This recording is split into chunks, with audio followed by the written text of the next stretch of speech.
I met Courtney sophomore year of high school. Immediately, she was the girl of my dreams. At first, we just hung out together. Then we started dating. Then we became best friends. We went everywhere together, did everything together. And even at that young age, I knew I wanted to spend the rest of my life with her. I wish I had known then how much loving her would hurt me. Fast forward to our high school graduation. Courtney was about to go off to college, and I was about to go off to boot camp in the Army. We knew we would be separated for a long time, and we knew the coming years would be difficult, but we loved each other. We promised each other we'd love each other forever. The weekend before I shipped out to basic, Courtney came to visit. She'd already moved to college, started classes, met people, and had fun. Our first day together was great. Just the two of us having fun like we always did. The night before I left, we cuddled on the couch and watched a movie. After she got up to go to the bathroom, her cell phone went off. We'd never had secrets before, so it wasn't a big deal that I picked up her phone and read the text message. "Have you dumped his ass yet?" Huh? Was the text about me? It had to be. Then the phone went off again. "Jason said he had fun with you last night."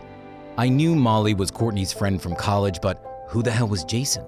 What was it they had fun doing last night? The night before she came to see me. I felt like crushing the phone in my hand. I was furious. But I didn't want our last moments together to be a fight.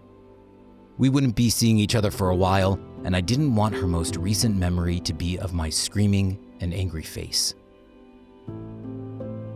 Don't get me wrong, I did not like what was happening, but I tried to understand. We were young, our lives were going in different directions, but only temporarily. So what if she cheated on me with some guy while we were apart? We loved each other, and that love would keep us together. This Jason guy was just a fling, someone to pass the time with for a little while. Again, I didn't like it, but I tried to understand it. I put the phone back down. Courtney hopped back on the couch, and she must have seen my face or noticed something about me. "You okay?" she asked. "Yeah," I lied. She kissed my cheek playfully.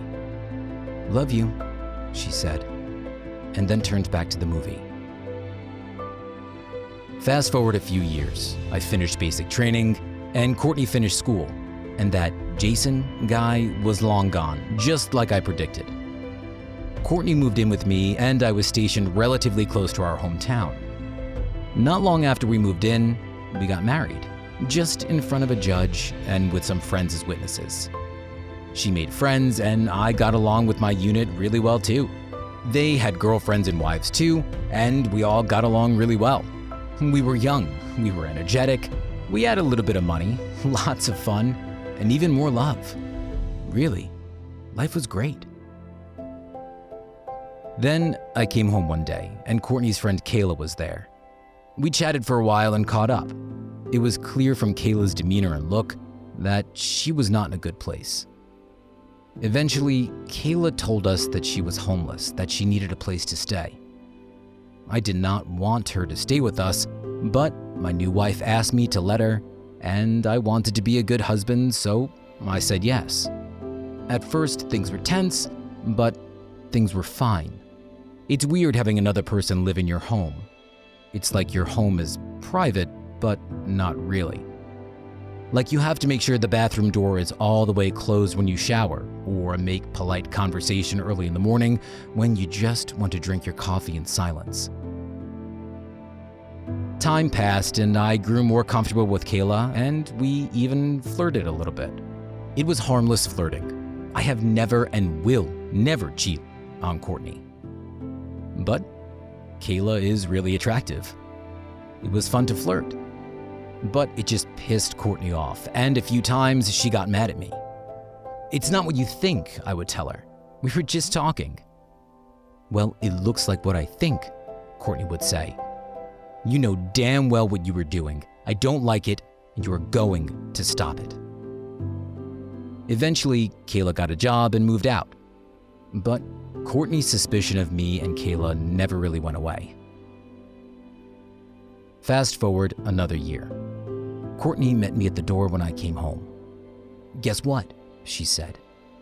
She grabbed my hands and I felt the excitement coming from her, like she's trying her hardest not to jump up and down and run around. "What?" I said. All that trying paid off. Her eyebrows went up, she smiled, she nodded. "I'm pregnant." She couldn't control herself anymore and jumped up and down. We were so happy. We picked out a name, our friends hosted a baby shower, we bought a crib and changing table, and we painted our guest room and made it the baby's room. But 10 weeks later, Courtney had a miscarriage. To say Courtney and I felt destroyed doesn't even start to describe it. I guess silent is how I would describe it. We didn't really want to talk to each other about it.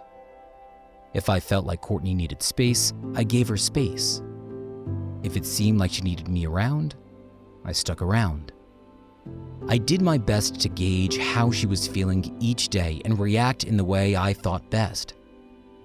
Slowly, she started hanging out with friends again, and soon she was going out most nights of the week.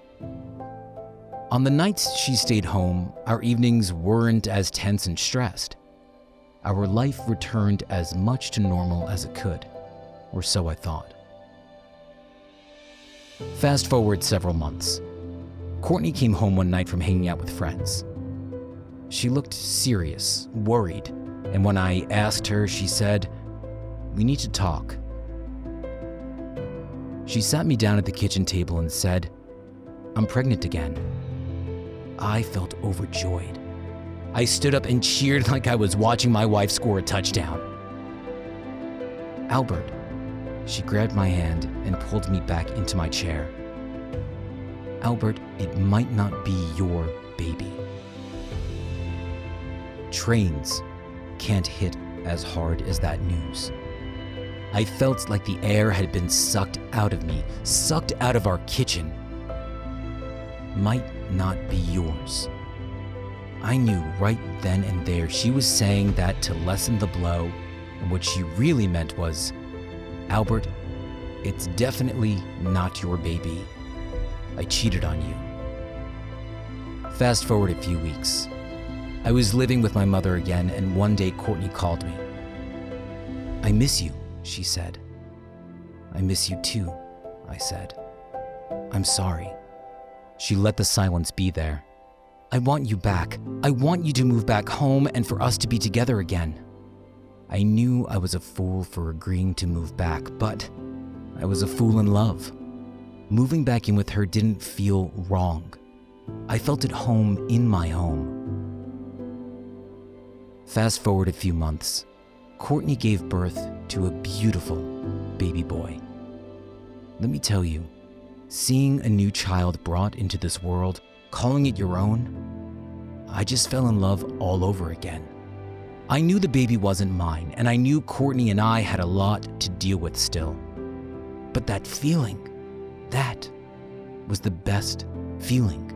And for a long time, that feeling kept me going. I passed 3 happy years raising a son and being with my wife.